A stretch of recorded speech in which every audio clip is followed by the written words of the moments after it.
Hello everyone. Welcome back to STS, Science, Technology, Economy, Strategy 등을 고민하는 곳입니다. 수요 공급 법칙을 해운 운송업에 한번 적용을 한다면 다른 조건 동일할 때 화물량 감소하면 이 화물 실어나를 배를 빌리는 값, 그 스팟 레이트 하락할 것이라는 거, 또는 그 화물량 증가하면 그 화물 운송할 때 용선료도 올라갈 것이라는 거, 뭐 이런 거 아니겠습니까? 하이 디맨드, 하이 스팟 레이트 또는 위크 디맨드, 로 레이트, 뭐 이런 거 아니겠습니까? 원유 운반선이나 철광석 운송하는 벌컨선 이런 분야에서는 이런 상식이 성립을 하고 있는데, 유독 컨테이너 선박에서는 금년 들어 이런 상식이 통하지 않는 것 같다, 이런 분석이 나왔습니다. 컨테이너 수입 물량은 감소하고 운임도 감소하는데도 컨테이너 선박 용선료는 고공행진, 스카이하이 하고 있다. 이거 아주 기이한 현상이다. 이렇게 보도를 하고 있습니다.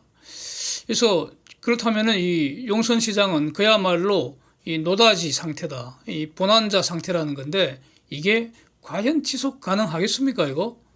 지금 현명한 투자자는 무엇을 지금 고민을 해야 하겠습니까?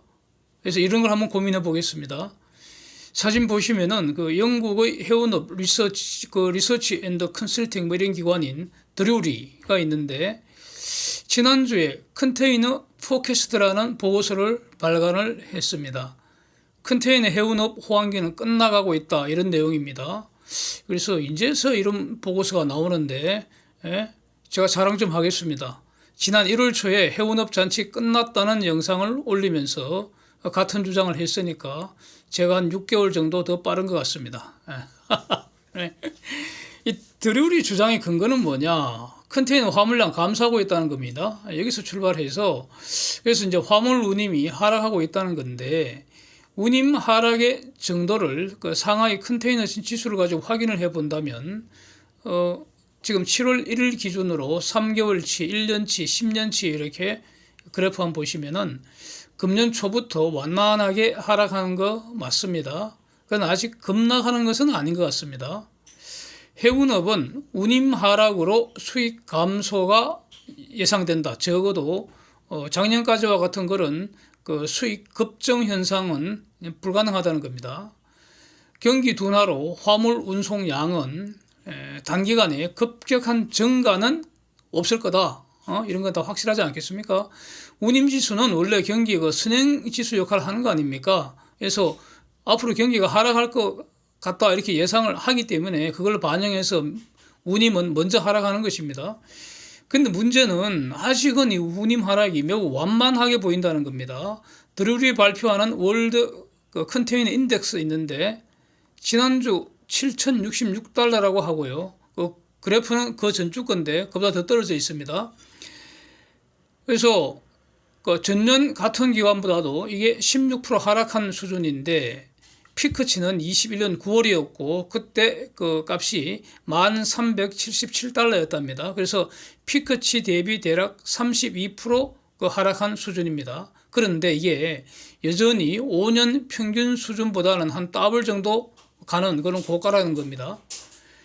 그리고 또 항구의 정체 현상, 이것도 피크치보다는 분명히 감소되었다. 그래, 감소되고 있다. 정체 현상이 줄어들고 있다. 대기 시간이 줄고 있다. 이런 보도는 계속 이어지는 걸 저도 계속 확인하고 있는데, 그러나 기본적으로 정체는 여전하다고 이 드루리는 평가를 하고 있네요. 그래서 저 정체 현상 해소되는 것도 아주 완만하게 진행된다는 겁니다. 그 원인을 코비드-19이 여전히 위협적이고, 미국 서안에 노조 협상하는 문제가 이것도 계속 그 문제가 되는 모양이죠. 그리고 인플레이션에 의한 불확실성, 이런 것들이 요소다, 이렇게 이제 드루리 분석 내용입니다. 그래서 이런 상황들이 아직도 상당히 나쁘다 이겁니다. 그래서 단기 운임이 급락할 것 같지는 않다, 이렇게 분석을 하고 있습니다. 그런데 이런 것은 제가 볼 때는 현상이 안 좋아하는 분석이지 않겠는가. 가을 이전에 언제든지 급락할 수 있다, 저는 그렇게 보는 입장입니다. 그래서 7월 안에 급락을 해도 전혀 놀라서는 안 된다는 거죠. 충분히 예상 가능하지 않는가 저는 이렇게 보는 입장입니다. 금년 이후에 글로벌 GDP 둔화를 고려하더라도 그러니까 드루리 입장은 컨테이너 운송 시장이 금년에 한 2.3% 정도 상승할 거다 이렇게 주장을 합니다. 이거는 저는 가능하다고 보고요. 다만 이제 우리가 컨테이너선 발주 시장을 분석을 할 때는 이 컨테이너선 발주라는 것은 훨씬 더 장기적으로 대략 한 10년 이내 이 사이클을 고려를 해야 되기 때문에 컨테이너선 한 척 짓는 것도 한 2년 정도, 요즘은 3년 정도 이렇게 걸리고요. 그 다음에 수명 기간이 대략 적어도 20년, 30년 되기 때문에 그래서 장기적으로 그렇게 한 10년 내외 이렇게 장기적으로 보면은 선봉량은 꾸준히 증가한다는 겁니다. 그걸 이제 발주 시장에서는 고려를 해야 되는 것이고 그렇습니다. 그래서 이 드루리 입장은 이제 단기적으로 보기 때문에 23년 하반기까지 운임 하락이 완만하게 이루어진다. 그래서 여기서 왜 23년 하반기인가? 즉 23년 하반기부터는 급락할 수 있다 이런 의미 아닙니까? 그래서 그 근거를 제가 볼 때는 이전 영상에도 한번 봤는데 내년 하반기에 새로 만드는 컨테이너선 지금 열심히 만들고 있는 그 컨테이너선 특히 20년 4분기부터 21년 상반기까지 집중됐던 그런 컨테이너선이 이제 23년 하반기에 대규모로 시장에 인도가 된다는 거죠. 즉 컨테이너 선봉량 신규 공급이 급증하는 거 이걸 근거로 하지 않는가 이렇게 짐작이 됩니다. 이거 합리적이죠, 이거는. 그러면 컨테이너 용선 시장은 지금 운임 저 시장보다도 더 요지부동인 것 같습니다. 알파라이너가 주요 컨테이너 선종별 용선 가격을 직접 조사를 한 것 같습니다. 그래서 이제 보도를 했는데 그 케이스가 상당히 많습니다. 중요한 것만 제가 한번 추렸습니다. 이게 2009년에 찍은 거, 2009년에 건조한 거, 그게 4600TU급이 하루 용선료가 16만 불이랍니다. 근데 초단기 용선이라서 대략 한 달 내외, 그러니까 2달을 넘지 않는 것 같습니다. 한 40일에서 60일 사이 하루 16만 불. 와, 저 4600TU는 저 소형 선박 아닙니까? 초대형 선박이라면 24,000TU급 아닙니까? 이게 지금 글로벌 탑이죠. 24,000TU급. 그리고 최소한 한 16,000TU급 돼야지 이제 중형 선박 이렇게 분류할 수 있는 거 아니겠습니까? 소형 선박으로 보이는데 용선료가 16만 불이라면은 도대체 이해하기 힘들 정도로 너무 높은 가격입니다. 그래서 저 컨테이너선을 만약에 20년 이렇게 단기로 계속 운용한다가 치고 잔존 가치가 0으로 쳐버리죠. 이자율 3.5% 적용하면은 용선의 현재 가치는 8억 3천만 불입니다. 이건 부인할 수 없고요. 이거는 산수가 이렇게 나오니까 저 소형 컨테이너 용선 가격이 지금 초대형 가스 운반선 용선료와 큰 차이도 없지 않습니까? 너무나 비싸기 때문에 저 가격은 지속 불가능하다고 봐야 할 거고요. 그래서 시간의 문제일 뿐 멀지 않아 급락할 것으로 예상하는 것이 합리적이지 않느냐. 그러면 이거 시사하는 바가 뭐겠습니까? 장기 용선하면 절대 안 된다는 거죠. 그럼 망한다는 겁니다. 저는 그렇게 보입니다. 그래서 또 다른 사례를 본다면요.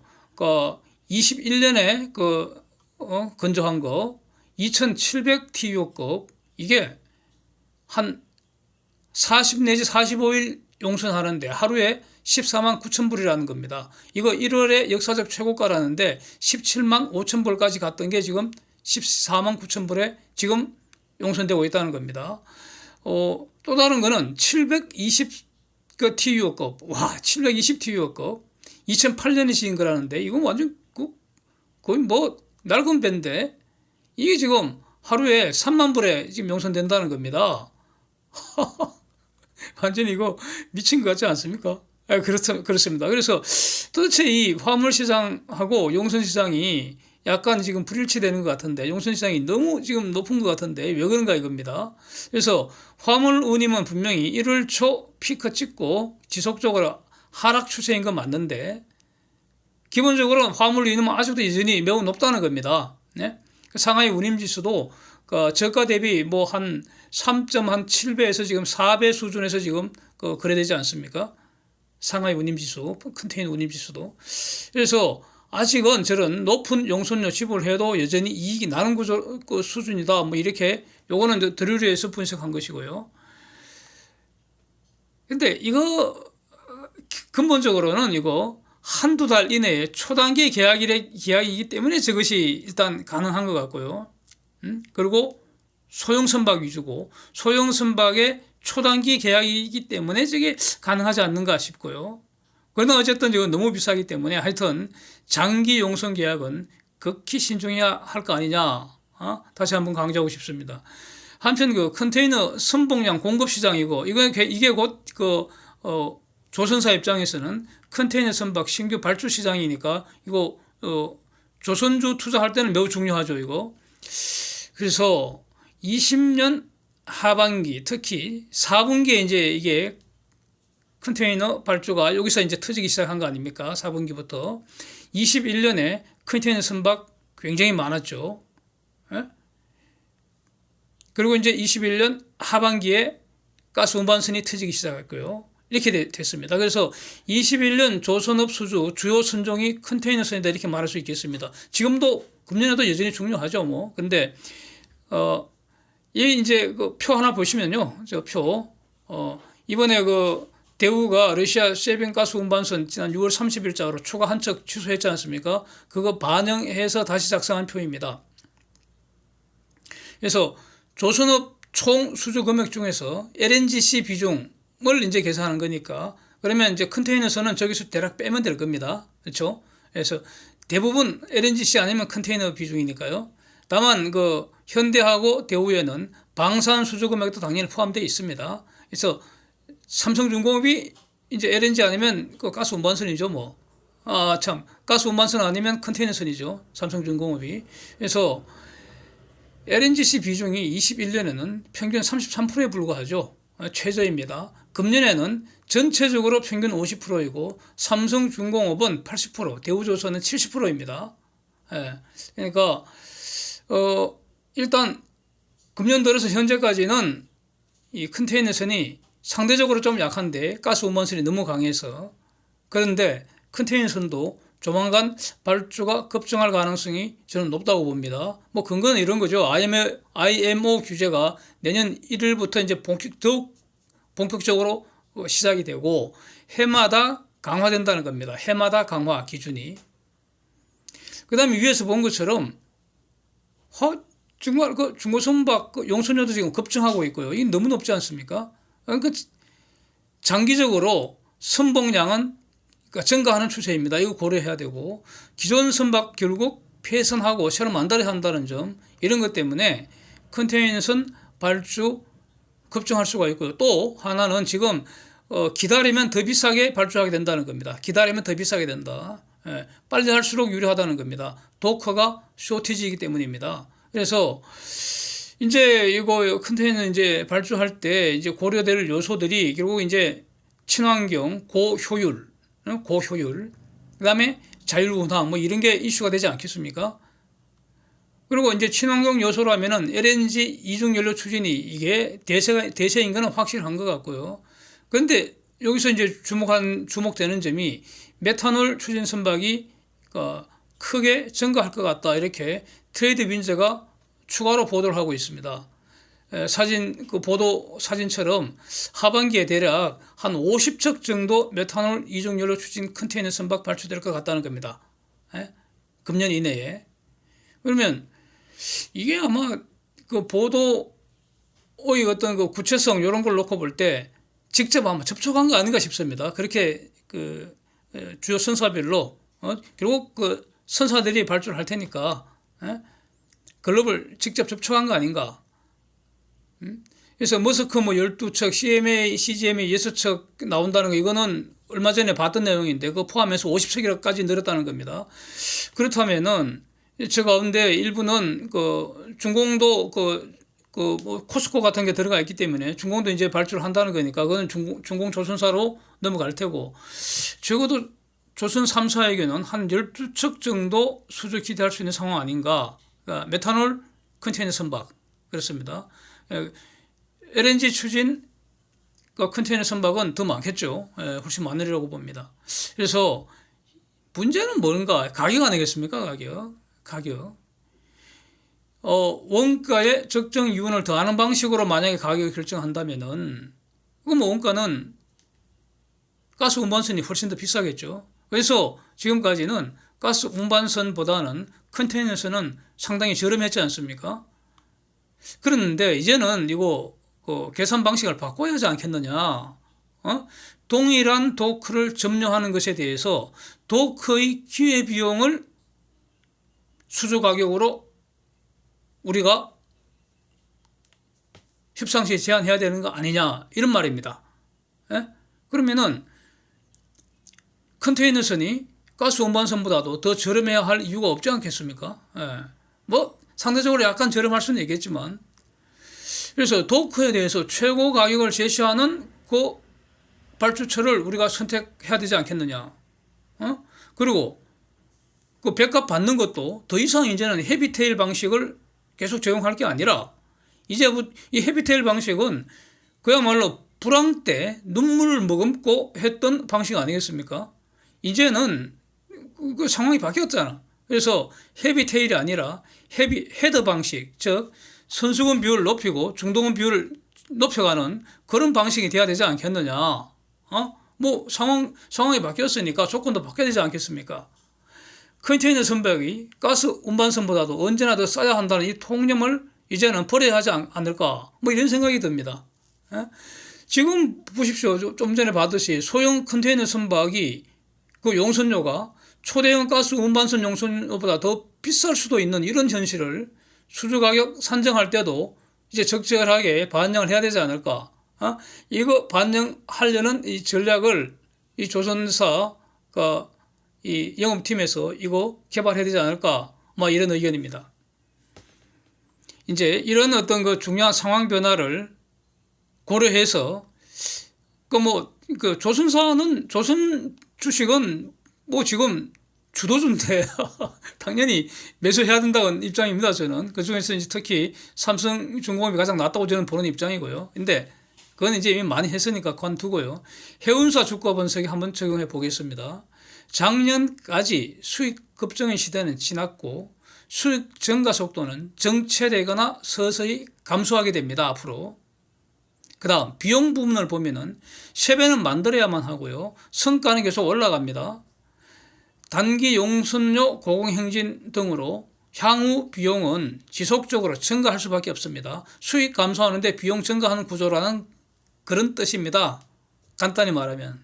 그래서 이런 것 때문에 저는 1월에 해운업 잔치 끝났다고 판단한 것이고요. 이 판단은 아직도 유효하다고 보고요.